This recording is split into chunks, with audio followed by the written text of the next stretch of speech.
Wow! Ang ganda niya! Ngayon nga, gagawa tayo ng hologram mula sa takip ng milk tea. Kaya naman kinuha ko na yung aking mga kailangan. Buti na lang nandito pa to at hindi pa na itatapon. Kukunin ko na rin nga pala itong plastic na matigas na nasa ibabaw ng tricycle. Ayan. Yo mga lodi, at yun na nga, gagawa tayo ng hologram gamit ng ito. Yung mga lodi. At saka ito, yung plastic na ito ang kailangan natin. So, wag na natin patagalin. Simulan na natin. Let's go! Kinailangan ko nga pala dito ng karton na matigas para guhitan natin. Kasi gagawa muna tayo ng pattern para pagtutularan natin dun sa ilalagay natin sa loob. Matapos natin yung guhitan, ito atin ang gugupitin. Dapat kasi dito ay saktong-sakto lang para magawa natin ng ayos yung hologram. Matapos kong gupitin ito ay guguhitan ko ulit yung magkabilang tabi niya. Yan, mga kaunting guhit lang ang ginawa ko para siguradong sakto-sakto lang siya sa loob. Pagkatapos kong guhitan, syempre gugupitin natin yan. Kasi pag hindi natin binawasan yan, magbe-bend lang yan sa loob ng taklob ng milk tea na gagawin natin. Ayan na ang itsura niya mga lodi. Tapos na natin gupitan yung magkabilang tabi. Syempre, isusukat na natin yan doon sa plastic na matigas na kailangan natin. Okay, tanggalin muna natin to kasi syempre napakahirap isukat niya kapag meron pang karton.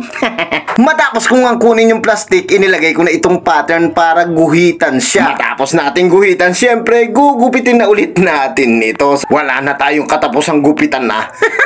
Sabagay, matatapos din naman ito. Ganito nga pala ang ginawa ko para makuha natin ng tamang-tamang sukat ang panlagay natin sa loob. Yan, isinukat ko muna siya at nung makita kong medyo labis pa, syempre ginupit ko hanggang maging eksaktong-eksakto siya sa patagilid na gagawin natin. Kasi ang kailangan dito ay patagilid na 45 degree. At nang magkapanama na nga yung sukat ko, syempre isinukat ko ulit yung plastic na ilalagay natin dito sa ating pattern at gugupitin na ulit natin. Matapos nga natin gupitin, lalagyan naman natin ng mga scotch tape para hindi siya malalaglag. 3 scotch tape nga lang palang inilagay ko dyan, bali isa sa taas at 2 sa baba sa magkabilang tabi. At eto nga mga lodi, okay na. So ilalagay na natin, sana lang magawa natin yung hologram ano. Gaya nga pala nung sabi ko kanina, dapat patagilid ang paglalagay mo dito kasi pag patuwid hindi natin magagawa yung hologram. Dapat daw talaga ay 45 degree. At eto na, idikit lang natin ng ayos at matatry na natin to. Ala, okay, try na natin. Ito na nga mga lodi, yung ginawa nating hologram mula sa takip ng milk tea, ano. Okay, so try na natin, titingnan natin kung legit yon. So kailangan natin ito para kitang-kita nyo. Okay, ito na the moment of truth mga lodi, ito na. In 3, 2, 1. Yan ang mga lodi. Wow! Ang ganda niya! Okay, try nating patayin yung ilaw mga lodi. Turn off na natin yung mga ilaw. Yan na yan! Wow! Oh!